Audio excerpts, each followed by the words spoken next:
பெரியாரை பற்றி எல்லா மண்ணுக்கும் புரியாது. பெரியார் மண்ணில் வாழ்கிறவர்களுக்குத்தான் புரியும். எதற்காக பெரியார் பம்பாய்க்கு போனார், அது மிக முக்கியமான செய்தி. அம்பேத்கரும் ஜின்னாவும் அங்கிருந்து என்னை வர சொல்லி தந்தி வந்ததால் புறப்பட்டு போகிறார். ஆனால் அம்பேத்கர் தேநீர் விருந்தும் இரவு விருந்தும் கொடுத்தார். பெரியார் அவர்கள் 3 மணி நேரம் உரையாற்றினார். அறிஞர் அண்ணா அதனை ஆங்கிலத்திலே மொழிபெயர்த்தார். நமக்கென்று ஒரு வரலாறு உண்டு. நேற்றைக்கு வந்திருக்கிற தற்குறிகளுக்கு இவையெல்லாம் தெரியாது. மறுபடியும் இந்திய எதிர்ப்பு போராட்டத்தை தொடங்க வேண்டும் என்று பெரியார் சொன்னார். அம்பேத்கரும் ஜின்னாவும் தொடங்குங்கள், நாங்களும் சேர்ந்து கொள்ளுகிறோம் என்று சொன்னார்கள். 85 ஆண்டுகளுக்கு பிறகு அதே இடத்திற்கு இந்த உலகம் மறுபடியும் வந்து சேர்ந்திருக்கிறது. தொடங்குவோம். தொழிற்சங்கம் என்றால் ஊதிய உயர்வுக்கு மட்டும்தான் போராடும் என்னும் கருத்தை உடைத்து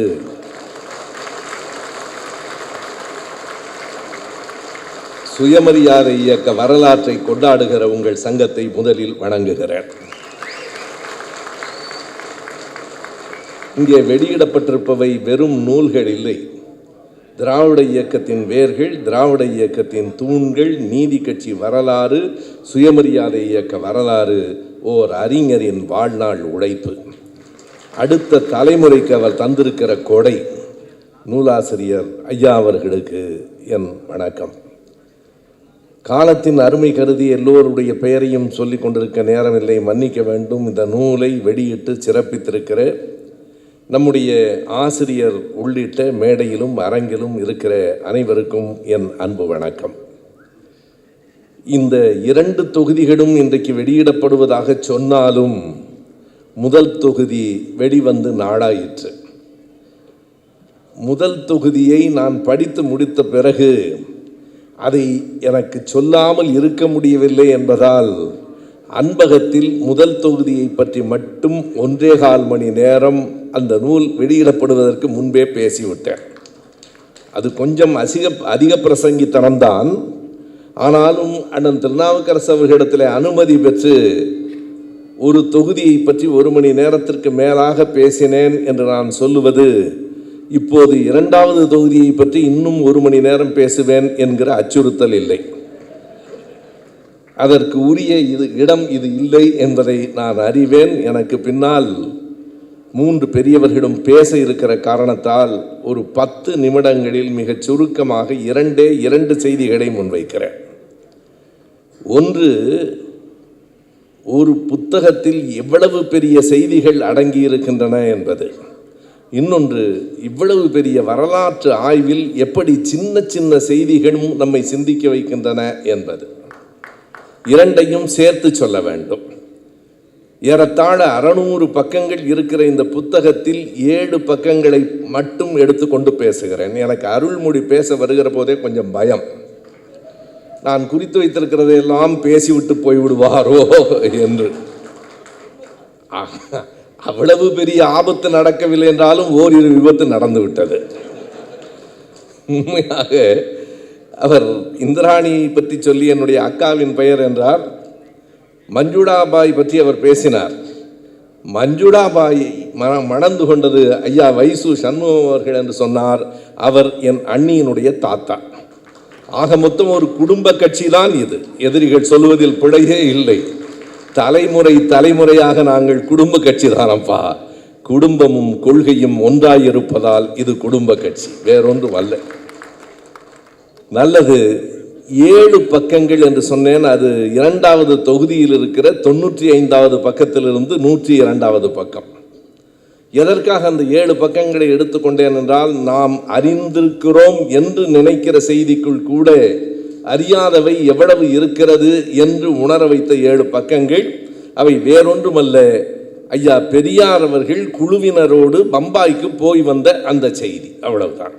எல்லோருக்கும் தெரியும். பெரும்பாலும் நம்முடைய கட்சியை சார்ந்த வரலாறு அறிந்தவர்களை கேட்டால், பம்பாய்க்கு போய் ஐயா அவர்கள் அன்றைக்கு பம்பாய், இன்றைக்கு மும்பை, அண்ணல் அம்பேத்கர் அவர்களையும் ஜின்னா அவர்களையும் சந்தித்தார். பெரியார், அம்பேத்கர், ஜின்னா 3 பேரும் அமர்ந்து பேசுகிற அந்த காட்சி கேட்டால் சொல்லிவிடுவார்கள் 1940 ஜனவரி 8.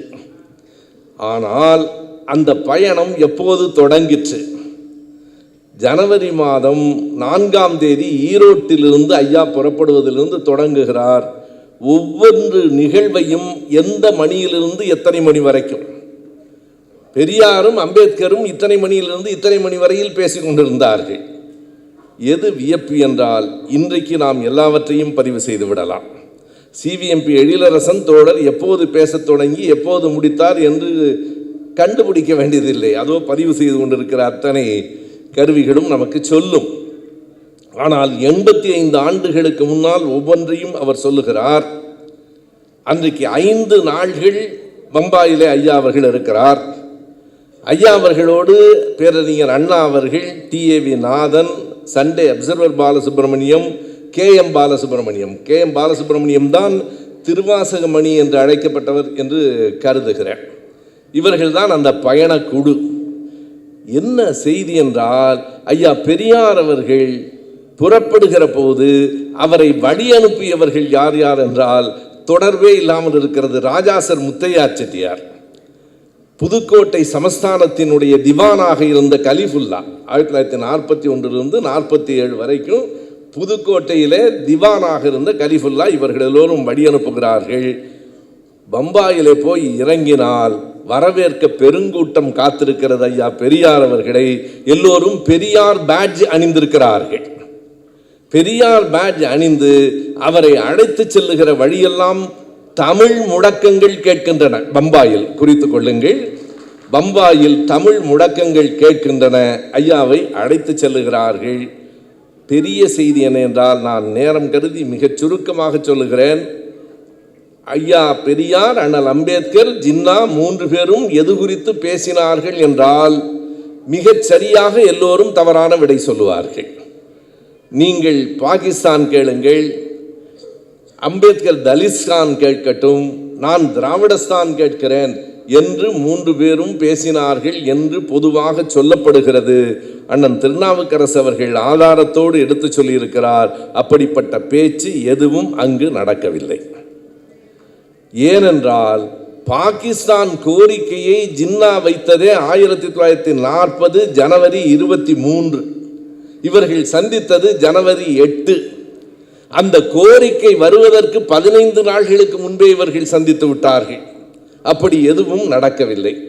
இப்படி பெரிய செய்திகள் இருக்கின்றன. கடைசியாக ஒன்றுக்கு வருகிறேன். அதற்கு முன்பு ஒரு சின்ன செய்தி படித்த போது எனக்கு ஐயம் வந்தது. அருள்மொழி பேசுகிற நேரத்தில் எனக்கு சந்தேகம் வந்தால் அண்ணனிடத்தில் கேட்பேன் என்றார். எனக்கும் அப்படி ஆசிரியர்கள் உண்டு. ஆசிரியரை அடிக்கடி தொல்லை செய்வதில்லை, 2 பேரை அடிக்கடி தொல்லை செய்வேன். எனக்கு ஆசிரியர்கள் உண்டு. ஒருவர் அண்ணன் திருநாவுக்கரசு, அவர் கூட அல்ல, அடிக்கடி நான் தொல்லை செய்வது கவிஞர் கலி பூங்குன்றனை. அவர் எனக்கு ஒரு ஆசிரியர் என்று தான் இப்போதும் கருதுகிறேன். எதை கேட்டாலும் சொல்லுவார். கேட்க வேண்டும். என்ன என்றால், ஈரோட்டிலிருந்து ஜனவரி 4ஆம் தேதி பெரியார் புறப்பட்டு வருகிற போது அவரோடு 2 பேர் வந்தார்கள். ஒருவர் அன்றைய மொழியில் ஒருவர் தோழர் CN அண்ணாதுரை, இன்னொருவர் TPS பொன்னப்பா.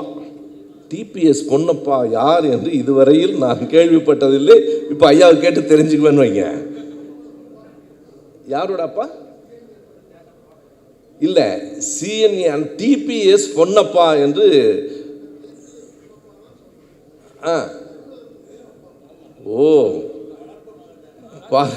அதாவது தெரிந்த செய்திகளை சொல்லுவது மட்டும் புத்தகம் இல்லை, தெரிந்து கொள்ள வேண்டிய செய்திகளை தேட வைப்பதும் ஒரு புத்தகத்தினுடைய அடிப்படை.